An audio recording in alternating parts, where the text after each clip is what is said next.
Before we start, there will be spoilers. If you haven't seen Knives Out or Glass Onion, do it. They're amazing. I don't think I'm unique in saying that I really love a mystery. So many TV shows, films, books are all about crimes and detectives and solving a good puzzle. Whodunnits are an incredibly popular genre, and one of the newest big splashes in the genre is Knives Out and now Glass Onion.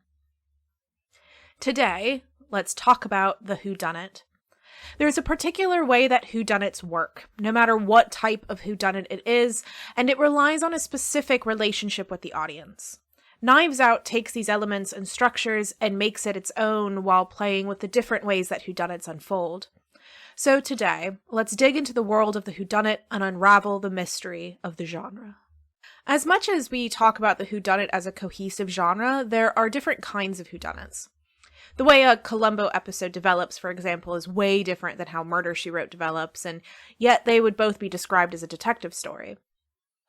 Whodunit is definitely a strange term to apply to Columbo because every episode shows us from the very beginning who exactly done it.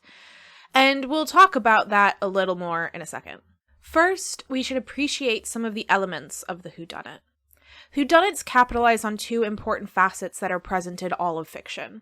One, all fiction is in some way a mystery. And two, the connection that fiction has to its audience.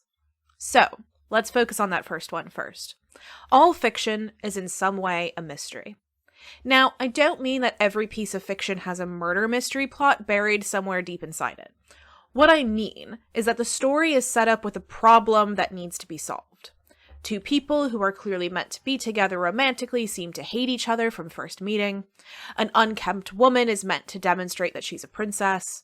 These are problems to be solved. Mysteries of the how saved until the right time to pull them out. Complications add up while the audience waits for it all to come apart or come together. But what makes the mystery genre different from others is the second thing. A detailed understanding of how fiction relates to its audience, and a plan to capitalize on this front. The way this works is primarily in the way that stories are structured. Tsvetan Todorov, a structuralist literary critic and sociologist, among many other things, wrote about the structure of the whodunit as consisting of two different narratives happening in one story. The first narrative is the crime itself, the murder. It tells of the events of what happened, how it happened, who did it, and why. The second narrative is the solving of this mystery, sometimes focusing on a detective who is slowly discovering the first story of the murder, taking each piece of the puzzle and fitting it together until it forms a story. A classic detective story, like Agatha Christie's Poirot, for example, follows the second narrative closely, the one where the detective solves the murder. And through this second narrative, we come to learn about the first one. We, as an audience, follow Poirot, who, through a series of interviews and detailed studies of locations, unveils to the audience the first narrative of the murder. The key to this classic whodunit is the knowledge that each of these narratives are fragmentary and inherently not significant on their own. It's when they become joined together that the narrative is finally complete and full. Poirot would only be interesting to follow if he was solving a murder, and the murder is only satisfying when we know the culprit did not get away with it. Each fragmentary story leans on the other in order to present one full and complete story. This second narrative, the one in which the detective determines the truth of the first, is tied to the presence of the audience. The audience discovers the narrative at the same time as Poirot. We are living alongside him, gathering all the information in the same way, and therefore, theoretically, we are also able to come up with the same solution. A successful detective story needs to present the story in a way where the audience is able to solve it, but feels unable to without the keen insight of the detective. The story of the whodunit is crafted with the audience firmly in mind. They are an important character, the silent detective who is also present, looking at everything and in different people's minds. But when we have a whodunit who presents us with a detective like Poirot, the detective themselves are an important aspect of the narrative. The detective should be an interesting character, one who the reader wants to keep finding out about and yet should not be the full central point of the story, as they are only one fragment narrative. As I said before, there are a few different versions of the whodunit. Poirot, who we keep relying on for examples, is a classic detective story. We follow closely the activities of our detective who stumbles into or is asked to solve mysteries.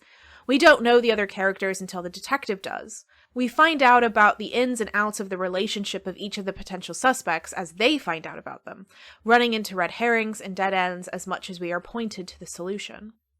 Columbo is a slightly different beast of the whodunit.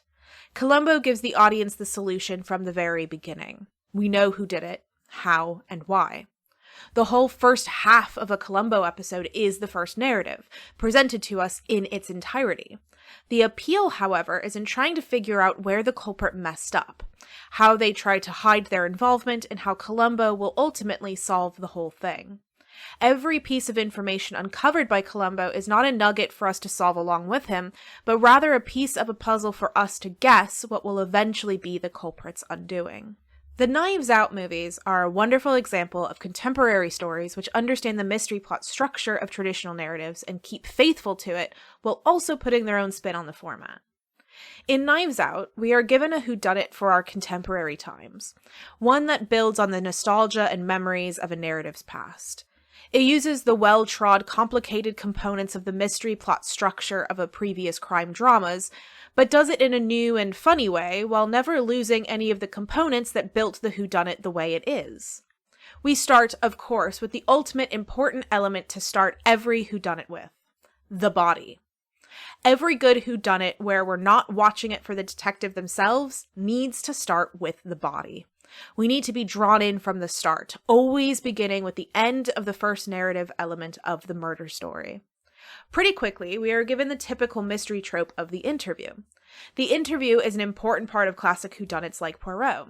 It's the part of the story where our second narrative, the one where the detective and the audience collectively discover the first narrative, begins to happen.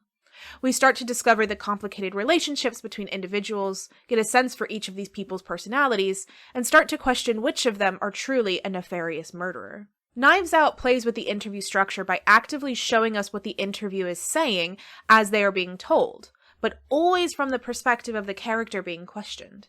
Each of our victim Harlan's children, for example, remember being directly behind him when he blew. Each one shows a slightly different aspect of the picture of the evening, each contradiction or difference that is either told directly to the detectives or purposefully hidden, painting a picture to the audience about who this person is, what their concerns are, and why they might be wanting to lie. It's not until the end of the interview structure that we are properly introduced to our detective, Benoit Blanc. There's a reason why Benoit doesn't appear more actively until now.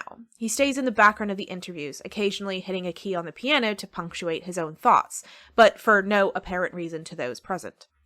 This is because this is the first Knives Out movie, and the detective is there to solve the crime, not to be the main character. Our main character is, instead, Marta, one of the suspects and the victim's nurse. This is one way that Knives Out plays with the audience expectation and participation in a classic whodunit way. Classically, sometimes the whodunits are written in a kind of active Dr. Watson type of mystery storytelling way. For Knives Out, after the interviews, the narrative shifts to a more of a Columbo type narrative. The audience feels they know the solution and follows the character they believe did it. Unlike Columbo, though, we are actively rooting for the culprit to get away with it, though it's unsure as to why we might think this way. Glass Onion's structure is immediately different than its predecessor. We already start with the focus around the detective from almost the start. Not the full start, but pretty much.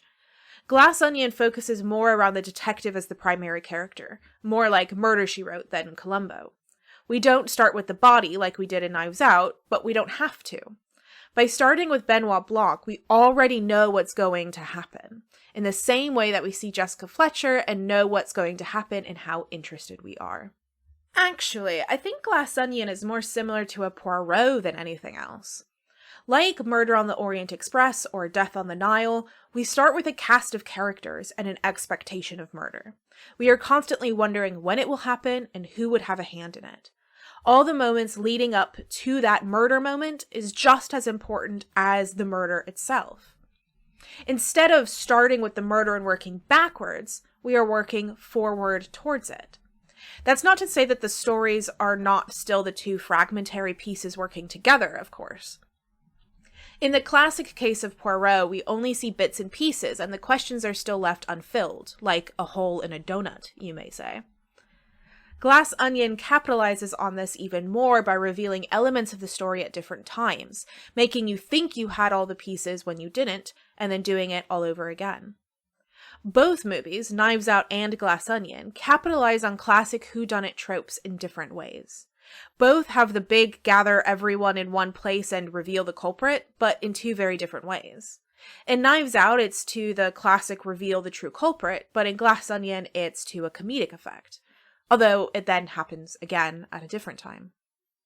Knives Out and Glass Onion also rely on a particular relationship to the audience, one in which they tease out the ability to delve into and out of the two fragmentary narratives that make up the whole mystery whenever they please, in order to reveal what they want to the viewer when they want to. Instead of playing into the trope to allow the audience to solve things the way Jessica Fletcher or Poirot does, the audience is instead led to believe certain elements at certain times, though without technically fooling them completely.